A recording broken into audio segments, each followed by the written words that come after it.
Assalamualaikum dan salam sejahtera saya ucapkan kepada Profesor Madya Dr. Azia Ismail serta rakan-rakan seperjuangan sekalian. Minggu ini tibalah kumpulan kami iaitu kumpulan 5. Saya Cikgu Nur Syahira binti Safaruddin bersama teman saya Cikgu Nur Farina binti Jaafar akan membentangkan tajuk yang kami dapat iaitu kerangka konsep. Okey, mula-mula kita tengok definisi kerangka konsep. Mengikut Nur Salam 2008, kerangka konsep didefinisikan sebagai konsep yang difikir sebagai landasan berfikir dalam kegiatan ilmu. Asian Hart pula tahun 1991 mendefinisikan kerangka konsep sebagai satu struktur tentang justifikasi hujah rasional atau alasan sebab konsep-konsep itu dipilih untuk kajian atau tafsiran dan sebarang hubungan yang diharapkan dalam kalangan mereka adalah sesuai dan berguna dan menjelaskan masalah yang sedang dikaji. Bagi Waliman 2011 menyatakan kerangka konsep sebagai fenomena tertentu dan agak abstrak seperti pengasingan sosialisme, keseimbangan masyarakat, tetapi juga agak konkret seperti kajian tata haiwan, bandar atau pendapatan. Namun demikian, saya lebih menyukai definisi yang dinyatakan oleh Sofyan Hussein 1995, iaitu kerangka konsep adalah satu diagram yang dijadikan asas panduan dalam proses penyelidikan dan merupakan satu hubungan idea dalam komponen-komponen penyelidikan. Jadi, definisi Sofyan Hussein ini mudah kita fahami apakah yang dimaksudkan dengan kerangka konsep. Seterusnya, mari kita tengok apakah fungsi kerangka konsep ya. Okey. Ya. Bagi penyelidik yang menggunakan kaedah kualitatif, ianya amat penting. Jadi, wujud proses pengumpulan data apabila kita menggunakan kerangka konsep dan seterusnya menganalisis data tersebut secara generalisasi. Kerangka konsep juga dapat memberi kita gambaran penyelidikan secara keseluruhan. Jadi, kepada peneliti ataupun orang yang melihat penyelidikan kita, ianya akan mengetahui gambaran penyelidikan yang kita lakukan. Ianya juga sebagai justifikasi kepada penyelidikan kita dan sebagai panduan arah kepada penyelidikan. Apa yang dapat disimpulkan, kerangka konsep ini merupakan seperti storyboard dalam penyelidikan kita. Tanpa storyboard, tanpa kerangka konsep, maka penyelidikan kita tidak akan berlaku secara sistematik dan para pemerhati juga mungkin siapa yang melihat kajian kita mungkin tidak faham apa yang sedang kita kaji. Mari kita tengok ciri-ciri kerangka konsep. Ciri-ciri dalam sesebuah kerangka konsep. Apakah ciri-cirinya? Pertama, perkaitan teori. Kerangka konseptual adalah keterkaitan antara teori-teori atau konsep yang mendukung dalam penelitian yang digunakan sebagai pedoman dalam menyusun sistematis penelitian.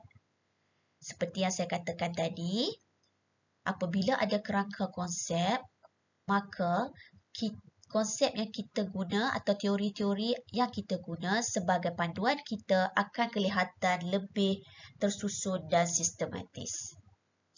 Yang kedua, penjelasan kepada teori. Kerangka konseptual menjadi pedoman peneliti untuk menjelaskan secara sistematis teori yang digunakan dalam penelitian. Melalui kerangka konsep, teori yang kita gunakan akan dapat dijelaskan secara lebih terperinci dan peneliti ataupun sesiapa yang melihat kajian kita akan dapat memahami fungsi teori yang kita gunakan di dalam kajian kita. Satu lagi ciri kerangka konsep adalah rangkuman variabel. Kerangka konsep adalah khusus rangkuman pada variabel yang akan diukur oleh peneliti. Dan ianya berbeza dengan kerangka teori, iaitu kerangka teori adalah rangkuman seluruh variabel penelitian. Variabel yang diukur maupun yang tidak diukur oleh peneliti yang terdapat pada kajian tersebut. Seterusnya, mari kita lihat elemen yang terdapat dalam kerangka konsep. Di dalam kerangka konsep, ianya mesti ada latar belakang topik yang akan dibincangkan, asas permulaan teori untuk mendekati topik yang kita akan kaji, asas undang-undang jika berkenaan, kerangka sejarah jika terdapat di dalam kajian kita, dan pemboleh ubah yang kita gunakan dalam penyelidikan kita. Bagaimana cara kita membina kerangka konsep? Ketahui keadaannya dengan mengambil kira aspek berikut. Ini adalah menurut Siti Rayah Arifin dalam kajian mengenai kerangka konseptual dan teoretikal dalam tesisnya. Jenis kajian yang telah dilakukan di kawasan tersebut, apa yang menjadi subjek kajian tersebut, apa kaedah dan reka bentuknya, kenal pasti hierarki dan sintesis konsep utama untuk dikaji. Tulis kerangka konsep daripada umum kepada yang tertentu. Dan gunakan bahasa teknikal yang tepat. Bahasa teknikal dalam kajian ni pun kita kena belajar supaya kita tidak salah konsep nanti. Dan yang terakhir sekali, cara membina kerangka konsep adalah kita selalu merujuk kepada sumber maklumat yang tepat, iaitu kepada pengarang asal dan teksnya, supaya kerangka konsep kita tidak lari daripada landasan yang sebenarnya. Okey, sekarang mari kita tengok perbezaan antara kerangka konsep dan kerangka teori. Ianya dapat dijelaskan di dalam rajah ini, iaitu kerangka konsep mendefinisikan kajian. Jadi daripada kerangka konsep, kita dapat tahu apakah yang kita akan kaji di situ. Apakah yang kajian yang prosedur-prosedur kajian yang akan dilakukan terdapat dalam kerangka konsep. Manakala dijelaskan oleh kerangka teori. Maksud dia kerangka teori menjelaskan lagi kerangka konsep yang kita gunakan. Dan tugas kerangka teori adalah menghurai struktur dan pilihan yang dibuat di dalam kerangka konsep. Jadi itulah orang kata perbezaan di antara kerangka teori dan kerangka konsep. Namun demikian, mereka berdua ini memainkan memainkan peranan masing-masing. Maksud dia, di dalam kerangka konsep ada kerangka teori. Okay, Assalamualaikum dan selamat petang.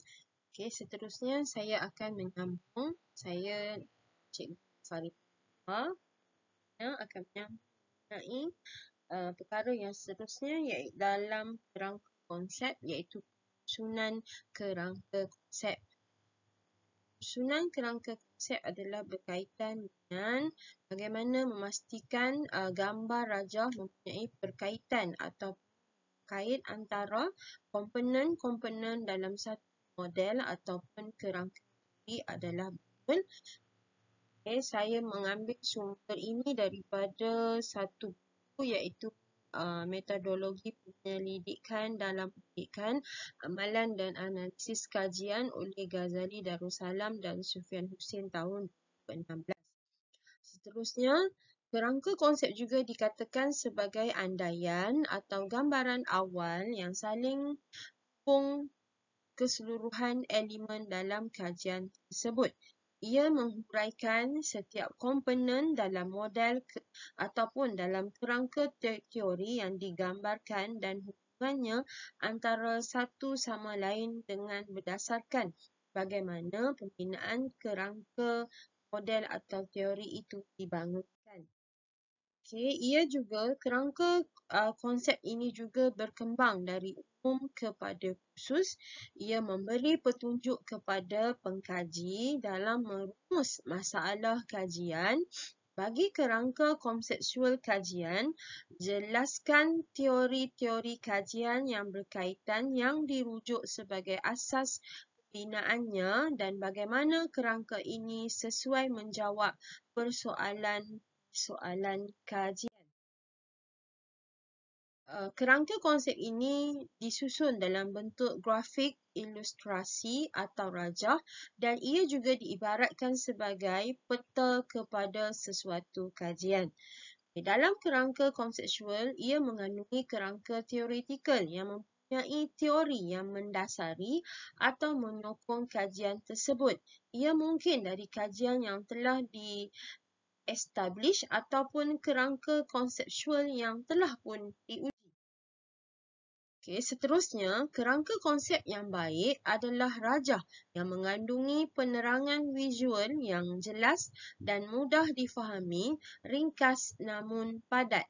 Garis panduan atau struktur yang menghubungkan semua variabel atau idea utama dalam kajian yang dilakukan. Dan ini merupakan satu contoh berkaitan dengan teori kerangka konseptual oleh Kamarul Azmi Jasmi tahun 2012 yang berkaitan dengan satu artikel yang bertajuk Tesis Pra Lapangan Kajian dalam Penyelidikan Kualitatif.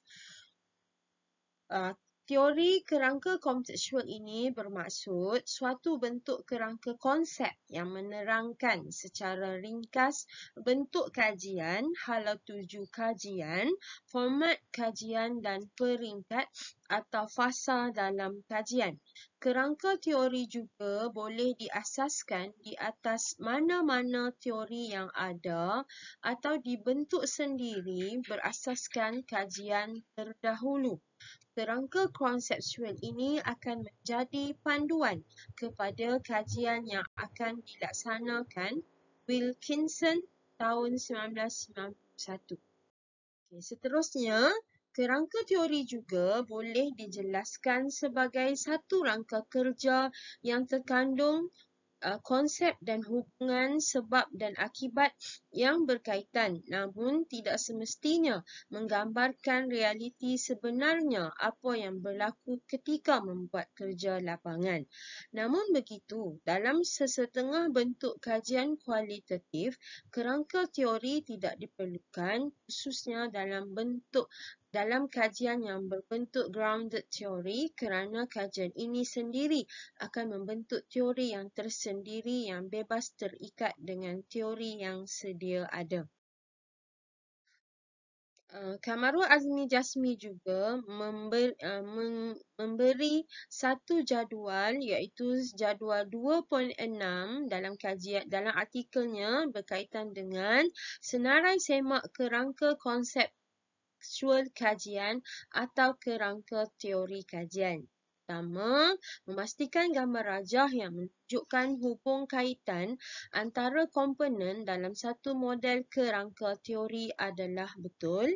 Yang kedua, menghuraikan atau menjelaskan setiap komponen dalam model atau kerangka teori yang digambarkan dan hubungannya antara satu sama lain dengan berdasarkan bagaimana pembina ataupun penyaran kerangka teori model membangunkannya.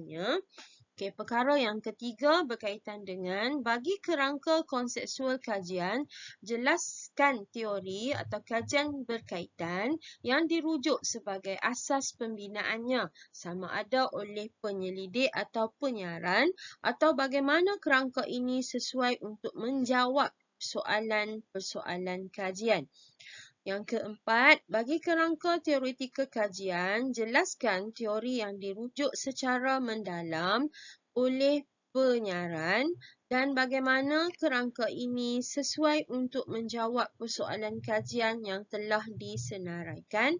Dan yang kelima, membuat rumusan ringkas secara keseluruhan dengan memberi rasional pada pemilihan kerangka konseptual ataupun teoretikal kajian dalam konteks kesesuaiannya jawab persoalan kajian. Okay, yang seterusnya, ini merupakan satu model kerangka konseptual dalam satu kajian oleh Nur Syamimi Nordin et al. Tahun 2019 yang berkaitan dengan kerangka kaedah kajian penyelidikan, faktor-faktor yang mempengaruhi komitmen prestasi kerja. Okay, dalam kerangka konseptual kajian ini yang dibuat oleh Syamimi Nordin ini, dia menyatakan ada dua aspek utama iaitu faktor komitmen kerja dan juga prestasi kerja. Iaitu dalam kerangka konseptual kajian akan menerangkan berkaitan di antara pemboleh upah bebas iaitu faktor komitmen kerja yang terdiri daripada 4 faktor terhadap pemboleh upah bersandar iaitu prestasi kerja dan juga ciri-ciri demografi seperti jantina, umur, tempoh perkhidmatan juga diambil kira untuk melihat perbezaan prestasi kerja dalam kalangan pekerja di sesuatu organisasi. Okay, dalam kerangka konseptual kajian juga akan menerangkan mengenai definisi konseptual dan operasional kajian. Kita melihat satu contoh. Okay, contoh tersebut ini merupakan satu kerangka konseptual iaitu berkaitan dengan faktor komitmen kerja dan kepada prestasi kerja yang terdiri daripada pemboleh upah terdahulu iaitu latar belakang responden, pemboleh upah bebas tidak bersandar seperti faktor komitmen kerja, ada 4 faktor yang dinyatakan tadi, dan pemboleh upah bersandar iaitu bersandarkan kepada prestasi kerja. Okey. Iaitu tadilah dua aspek utama, faktor komitmen kerja dan juga prestasi kerja, dan dalam kerangka konseptual kajian juga akan menerangkan definisi operasional kajian dan juga definisi konseptual berkaitan dengan dua perkara tersebut iaitu komitmen kerja, iaitu faktor komitmen kerja dan juga prestasi kerja.